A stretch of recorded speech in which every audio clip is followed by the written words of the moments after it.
Do you ever wish that you knew what was going to happen with your investments ahead of making a big decision? I do. It would sure make things a whole lot easier, but unfortunately, it just doesn't exist. As investors, we have to operate with some level of uncertainty, but today we're going to get you as close as we can to some certainty, or at least an idea of what might happen, by whipping out our sometimes dysfunctional crystal balls and peering into the future of the housing market. Today, we're predicting what happens in the second half of 2024.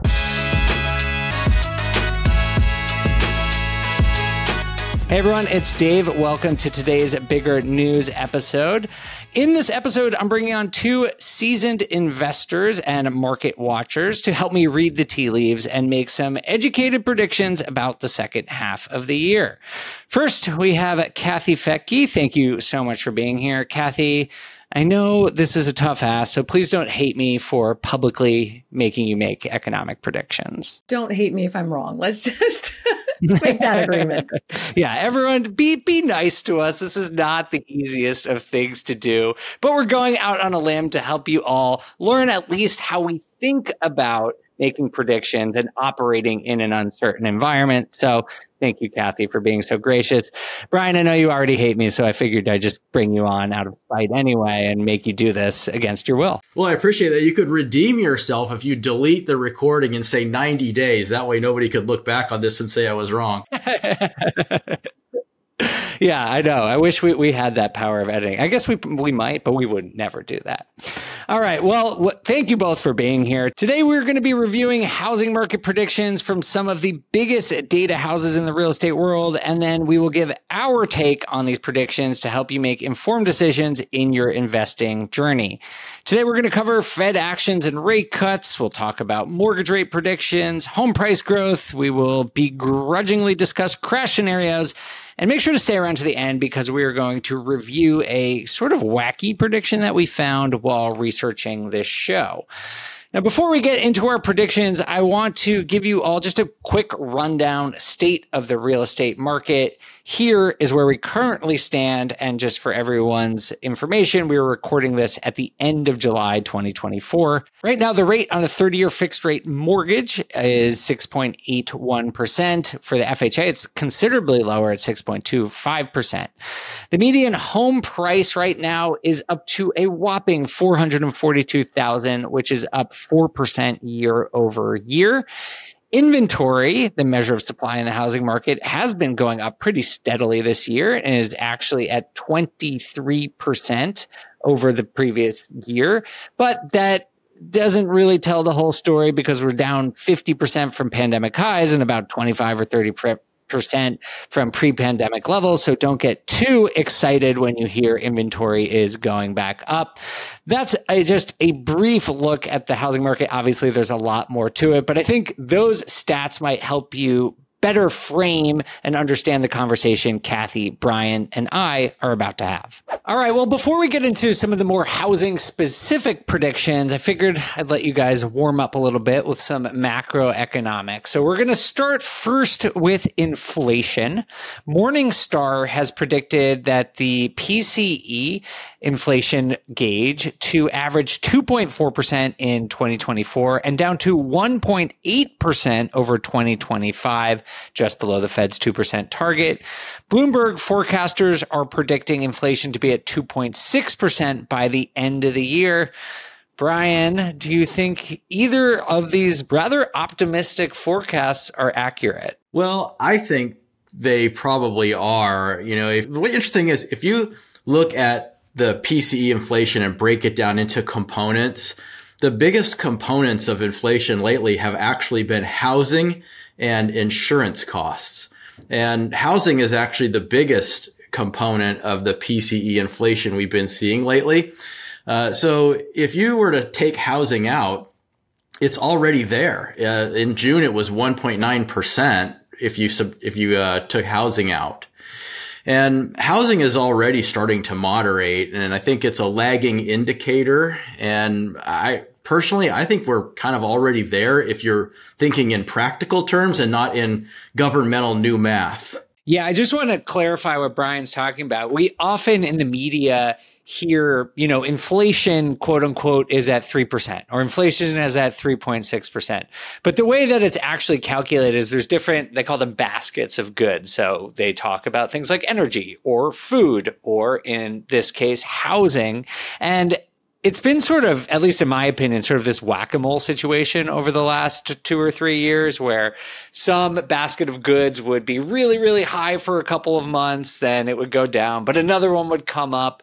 But the persistent one, as Brian's been talking about, has been housing. But luckily, recent data shows that it has been starting to moderate, and that does bode well for inflation. Kathy, are you as optimistic as Brian? I am. I think we're there already. I hope we're there already. One of the things I do look at as well is wage growth, and that seems to be slowing down, as well as job growth.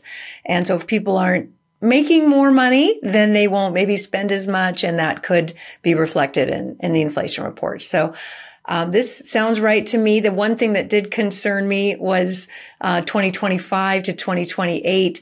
That we'd be under the Fed's target. What does that mean? That's kind of where I'm at. Does that mean we're looking at more chance of a recession, or is this more stimulus that the Fed's going to do and cut rates even more than expected? It seems like they've been kind of late to the game quite a lot. And so I think, Dave, you've kind of said before, it's like the swerves of the economy were somewhat manageable. The last few years, they've been drastic swerves. So the car is just moving all over the place. So if they are cutting rates too late, this could mean that they're going to have to cut them even more. There's going to be more swerving. So hard to predict what's coming in 3 to 5 years, but hopefully they're not too late to the game. Yeah, I agree. And it does seem from recent press conferences and all the stuff that's coming out from the Fed that they are less militant and strict about this 2% target than I think they were signaling they were going to be a year or two, because it could take a little while. Even these predictions are saying that it's going to be a little while before they get to 2%. But as Brian pointed out, some of the underlying data does seem to suggest that we're on track to 2%. And so I think they're comfortable starting to consider cutting rates even before we reach that 2% target. At least that's what they're signaling right now. This is actually a very good segue into our second topic, which is the other thing the Fed's going to be caring about before they potentially cut rates, which is the labor market. Morningstar, who also made a prediction for us for inflation, they expect a slowing of job growth until late 2025 in response to falling GDP. And by 2026, the unemployment rate, they believe, will rise around 1 percentage point compared to where it is in 2023. And so that means it would probably be in the high 4%. That would be a pretty big difference from where we are today. Kathy, do you expect the labor market to weaken in that way? I wasn't really expecting that.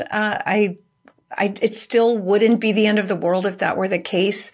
We've seen during the Great Recession, unemployment was as high as 9 or 10%. And then during COVID, of course, it was off the charts.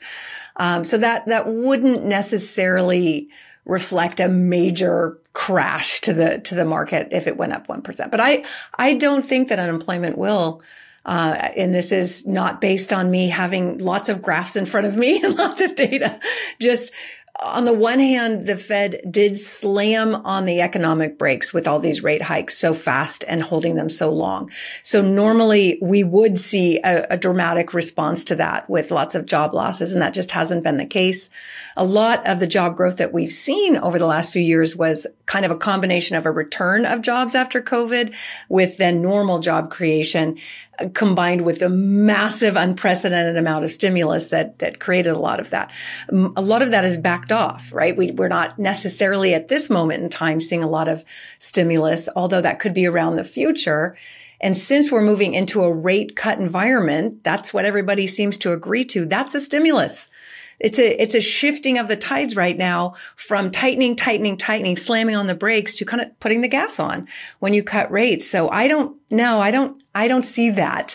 But again, could be wrong that again, maybe they're cutting too late and therefore there's going to be an aftermath of that there would be more job losses than expected. But I don't think so. That's true. But the way I think about it, at least with cutting too late, is that a 25 basis point, 0.25% cut is not going to change the math on hiring all that much so that people start hiring a lot. But it does create a little bit more certainty in the environment, which I think would allow businesses to either start hiring or continue with hiring plans, avoid layoffs. Just that sort of certainty and mindset shift from the Fed may be enough to stave off further job losses. Brian, what do you make of that? I don't know. I think that, we may see an increase in unemployment in the near term simply because you've already started to see like some of the larger companies having some pretty significant layoffs as of late, including some tech firms and, numbering in the hundreds. And that is likely, in my opinion, to continue for a little while before the effect of any kind of stimulus that may come our way gets a chance to get its footing. I mean, I'm of the camp that thinks that the Fed was using the wrong tool for the job, and that they didn't want to admit it. So they just kept doing the same thing, even though it wasn't really working, and then waited too long to, they don't want to admit they're wrong. So they just kind of keep it up, and they've kept it up too long, and it's caused a lot of damage in some sectors. And I think that that's going to have some lingering effects. Now, do I think that we're going to see COVID style unemployment or even 2009 style unemployment? No, not at all.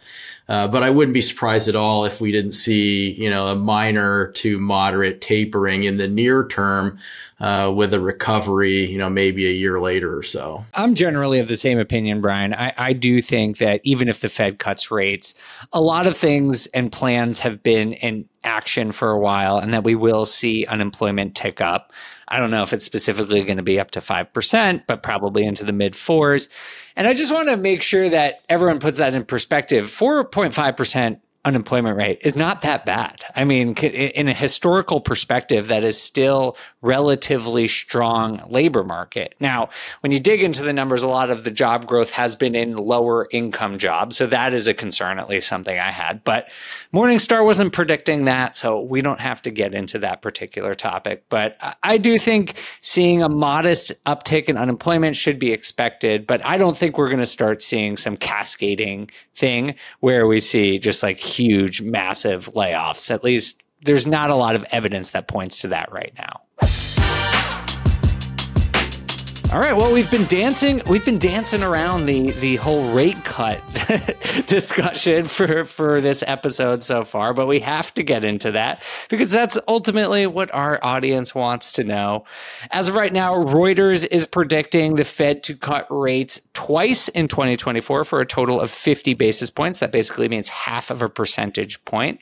Bankrate says that investors currently expect that the Fed will cut interest rates once this year. There are actually markets where you can see how investors are placing bets and you can deduce what they think the Fed is going to do. And so we have one prediction at one rate cut, one prediction at two rate cuts. Brian, what's your prediction? I don't have one because, who am I? I'm not an economist. So I listen to kind of a lot of different opinions out there. But one opinion that we really can't ignore is the markets. And the markets are pricing in at least one rate cut this year, possibly two rate cuts. If I were a betting person, I would say that we probably get one rate cut this year if nothing changes, and there's a possibility that we get two. I don't think either of them are going to be significant enough to shatter the earth. If we're lucky, we'll get 25 bips once, maybe 25 bips twice. I did just read something recently where some traders are pricing in for 75 bips by the end of the year in two cuts, which would mean a 25 bips on one and then a 50 on the other. That's, I think, also possible. I mean, again, like I was saying before, Dave, I think the Fed's using the wrong tool for the job, and they need to walk that back before they create more damage. Brian, I don't think you understood the assignment on this episode. You have to have predictions. All right, then my prediction is we're going to get two 25 bip rate cuts. How about that one? Excellent. There we go. I like how you said you did have a prediction and then later said, if I were a betting man, here's my prediction. Don't worry. We're not gonna hold you to it. We just want to know what your best guess is. With that, Kathy, what is your prediction? I predict that you're going to hold us to it. So are a lot of the listeners. We're going to play it on future episodes regularly to hold you accountable. That is definitely happening. But with that said, I really think Bankrate is super wrong on this prediction that the Fed won't cut interest rates until November. It's pretty well agreed and accepted that it's going to happen in September, and the data supports that. So I'm not sure where they came up with that.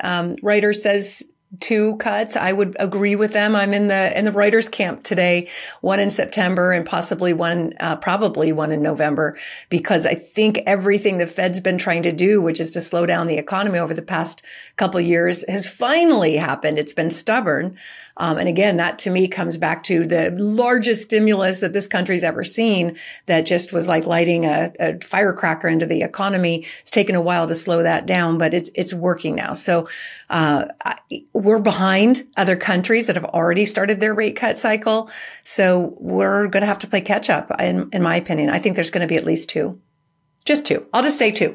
Well, I'm with you, Kathy. Actually, you know what? I'm going to say 1. I actually think it's going to be 1 in September, and then I think they're going to wait and see what happens. Because I do think there is fear that they could reignite the economy and damage some of the progress that we've been making against inflation. And I actually think the housing market is probably the most sensitive to this. As we've talked about sort of with the labor market, I don't think a 25 basis point cut or 50 basis point cut is really going to make that difference. But if they got mortgage rates down to the low 6s, I do think we'd see sort of a re-acceleration and interest in the residential market, at least. At a time where the housing market is finally starting to slow down, it seems, over the last couple of weeks, we're starting to see trends where appreciation is slowing, and that's what the Fed wants. And I don't think they're going to want to imperil that. I think the signal that will be sent by one single rate cut will be all we get for 2024. And now you can hold me accountable because I actually made a prediction after making you guys make many predictions. All right. On this note, we're just humming right along. It's almost like this was extremely well planned by our producers that each of these topics flow into each other. Next set of predictions is for mortgage rates by the end of 2024. This isn't even really that interesting. Everyone's predicting the same thing. Fannie Mae says 6.7%. NAR says 6.7%.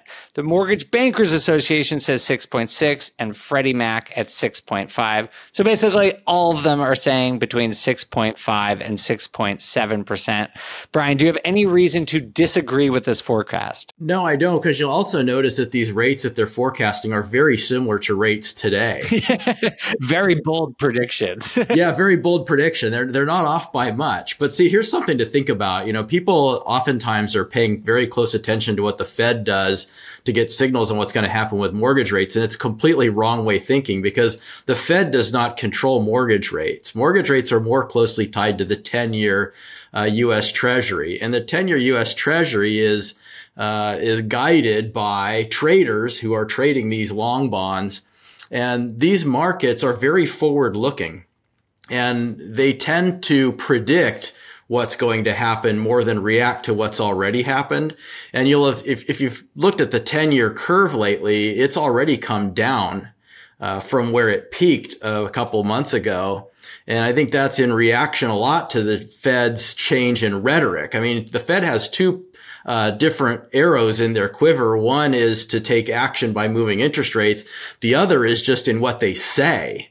And when they say things like, we think we may have a cut coming, and not quite exactly those words, that signals to traders to get a little bit more aggressive, on the long bond side. And I think that a lot of the movement in mortgage rates is already priced in. So if you're waiting for like, I'm going to wait to buy a house until the Fed cuts interest rates by 25 basis points, you might just have missed the mark. I mean, there's really no sense in waiting for that because I don't think that's going to be an earth-shattering event mortgage rate wise. Kathy, do you agree?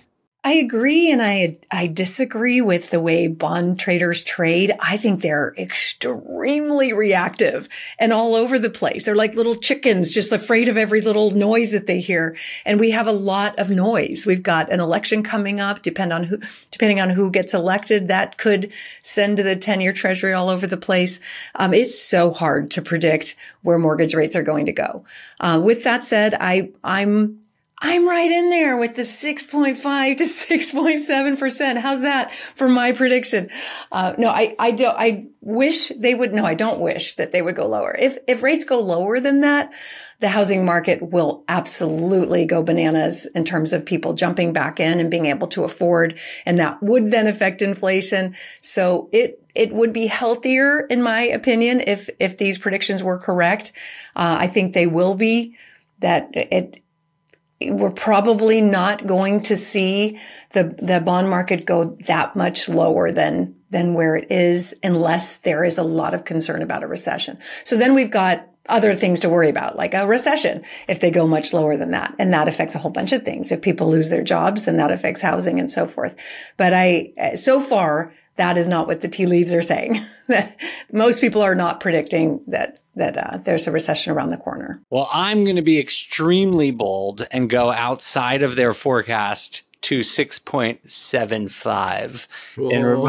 I know it's pretty risky, pretty crazy. I actually think the forecast is probably right on, but I wanted to say something different than everyone else. So I'm going to say that I think if the Fed only cuts rates one time, that perhaps mortgage rates will stay a bit higher.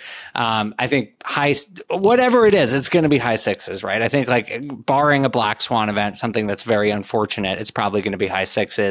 And for real estate investors, for people listening to that, like, it shouldn't really matter all that much. I mean, the difference between 6.6 and 6.8 is probably not going to be the difference between whether you buy a deal or not. So I think you could take some confidence that we're going to stay relatively close to where we are for the rest of the year. Well, Dave, if you're going to do that, then I'm going to go under, and I'm going to say 6.45. I like it. Because of just the fact that we're going into a rate cutting cycle. This is getting very risky over here. We're really getting crazy with these forecasts today. Getting competitive. I feel like we should put money on it.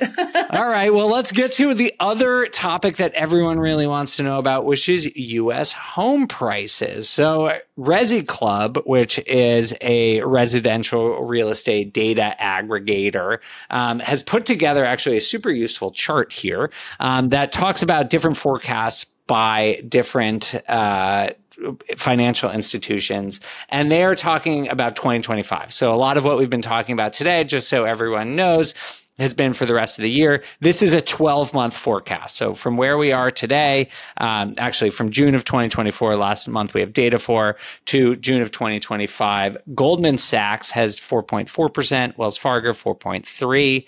I'm going to call out those two because both of those numbers are above the historical average, which is about 3.5%. So they are saying above average growth for Goldman and Wells Fargo. Then we have the Mortgage Bankers Association and Morgan Stanley, both at 3.3% and 3% respectively, so about average. And then the institutions saying under average growth are Zelman and Associates at 2.3%, Fannie Mae at 1.5%, Freddie Mac at 0.5%, and Moody's at 0.3%. Zillow's not on here, but I actually saw that they were forecasting a decline over the next year. So, Brian, where do you come out on this? Where do you think residential prices will be a year from now? You have to make a prediction. I'm siding with my girl Ivy Zelman at Zelman and Associates at 2.2 or 2.3. I'm going to say 2.5%. I don't think that they're going to be very high. I think we're going to have a fairly flat market going into the future for the next year or two. So I just don't see a lot of movement. Even if, Kathy mentioned, like, if interest rates fall, we could see some runaway home prices. And I tend to think that if interest rates fall enough, we could have some of those demands offset by additional supply, because there's a lot of interest rate hostages right now. This being homeowners who have a 3 or to 4% interest rate who can't sell right now. unless they want to trade into a 6.5% or 7% mortgage rate. So there's a lot of inventory that isn't hitting the market, or we could say pent up supply, that could offset some of the pent up demand caused by people buying as a result of lower interest rates. So I think all of that's just going to play together and just mean we have a fairly flat, uncertain market for the next 12 to 24 months. So I'm going to bet 2.5%. Over or under, Kathy? 2.5 is off the board. You have to go above or below, Brian. Oh yeah, I'm gonna swing on this one. Here we go. I already said that I do think that mortgage rates will come down a little bit. And when that does, the floodgates open. You have 15 million millennials at first-time homebuyer age. You've got low inventory still out on the market. You open up the door to a few more million people able to afford, and it's going to be craziness. It's going to be mayhem, and that's going to drive prices up. That has been my prediction for a while. That is every time we see rates go down just a little, there's another boom in the housing market. Now, granted, prices keep going up, so it gets harder and harder, and mortgage rates have to come down a little bit more to compensate for the higher prices. And like I said, I think they could, considering we're going into this rate cutting cycle. A lot of things are going to slow down, but I don't see it. I don't see the housing market. So to sum that up in a number, I'm going to go with 4.6% growth. All right, 4.6% growth. I'm going to change that to 4.8 just because I like the sound of those numbers. Okay. I'm going to split the middle here and talk about, I think, right about average growth. I'll say 3.2%. I am a little more tempered by this idea that we're going to see explosive runaway appreciation once the rates start to go down. Because on one hand, what we're seeing is that the reason there's such little supply is because there's low affordability. And that's the reason there's low demand. But saying that we're going to get an improvement in affordability and only demand's going to come back without supply coming back, I'm not convinced of that. I think they're probably going to come back both a little bit at the same time. And I also think in the meantime, before affordability improves, we're already starting to see inventory really start to pick up. It's already up 23% year over year. It's still down like 40% since below the pandemic. So it's still very low, but there is real movement here in terms of supply of inventory. And so I don't think it's going to be this runaway thing. And I do think we're going to see flat-ish around the average, around the inflation rate appreciation for the next 2 or 3 years is my best guess. But again, I obviously don't know. So we had another prediction I was going to ask you guys about market crashes, but I think I know the answer for this. We got no's across the board here, right? Well, you look at this, the home price forecast that we just talked about, it's all positive, with Moody's being the lowest at up 0.3%. That's not a housing crash, people. I've been through one. I know what one feels like. In parts of California, prices were down 70%, during the Great Recession. So we're talking here a slowdown predicted in home price growth, a slowdown in growth, not price declines. Will there be markets where there are price declines? Of course. And that's what's so frustrating when we take these national numbers and say, the average home price is going to go up 4.8%. That just no average home price. One house on one side of the street and another house on the other side of the street is going to have different value based on their views and just so many different things, maybe road noise. So, and then diving in deeper into markets. Brian and I, we study this stuff. Well, Dave, you do too. Like which markets are really going to take off and which ones are going to be more challenged. So anyway, I hate this question, but overall, yeah, there's nobody's predicting a home price crash or unless you're a YouTube, star. If you're a YouTube star, then for sure every single day there's a housing market crash. Then you have to do it at least once a year. Yeah. Brian, I take it you have the same idea here. I do. Some of those people Kathy mentioned, I think, have predicted 10 out of the last 2 housing crashes. So, that's kind of what you get what you pay for, I guess. No, I don't see a housing crash coming. There's we don't have the catalyst to it that we've had in previous housing crashes. If you look at the kind of '05 to '08 crash, they had really high debt load on behalf of homeowners. And, that was just a recipe for disaster. And the last price crash before that was the late '80s, early '90s, and there was a lot going on then that isn't going on now. So I don't see conditions for that. I think we're going to see stability in a flat market. But if you're waiting for prices to collapse before you get in and make an investment, you'll probably do what a lot of people have done in the past, which is just sit and wait and watch the thing outrun you. And, you'll never get into the market. I tend to agree with both of you, but if anyone listening to this is concerned about a crash or even regionally, like what a decline would mean in your local market, because I do think we are going to see certain areas of the countries at least experience corrections, if not a full-blown crash. If you are worried about that, next week, a week from today, actually, we're going to be releasing an episode about a potential market crash. We're actually going to just be talking about logistically, like what would it take for the market to actually crash in terms of numbers? Like how many homes have to come on the market? How much demand has to get pulled out of the market? And our objective is to allow you to decide for yourself whether you think a market crash is likely. So if this topic has been on your mind, definitely make sure to tune in next week because we're going to be talking about that. All right. Well, I've gotten through all of our major predictions for today. Thank you, guys. I actually have one more just kind of crazy prediction that we found in while we were researching this episode. Let me just tell you the headline of it, and then I'll ask you guys if you agree with that. The headline of the article is, "A crisis by young American men will cause housing prices to correct by 20%. There's a person named Meredith Whitney who said that the clearing price of homes will be some 20% lower than it is today as baby boomers age and downsize. She expects that some 45 million homes will come on the market, she estimates. Gen Z, who are not buying homes at the same rate as previous generation, and the increase in the number of single men on record will mean that those homes won't get absorbed. Therefore, because young men are living at home and because Gen Z is aging, housing prices will go down 20%. Now, we just talked about the prospect of a crash, but Brian or Kathy, let's start with you. You're just laughing over there. I take it that laugh means that you find this far-fetched. Here's what I want to do. I want to have Meredith Whitney and Logan Mohtashami on this show debating this topic, and it would be fun.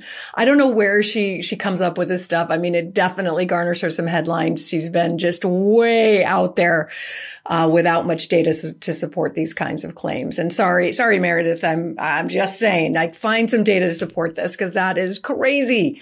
The thing that determines whether or not their prices are going to go up, there's going to be a 20% crash in prices because men aren't working. Sorry. Most of the men I know are, most, not all. But this is just headline. This is just clickbait. That's all I could say. I would love. Please, producers of BP, get this debate going between Meredith and Logan. Let's do it. Let's get Meredith on. I have some questions here. What do you think, Brian? Yeah, I read the article and I agree with Kathy. I don't think there's any chance this is going to happen. One of the theories in the article is that people that she says this notes say baby boomers. She said people over 50 are going to be downsizing and put their homes on the market. Well, I got news for you. The medical technology is improving and 50 is the new 40.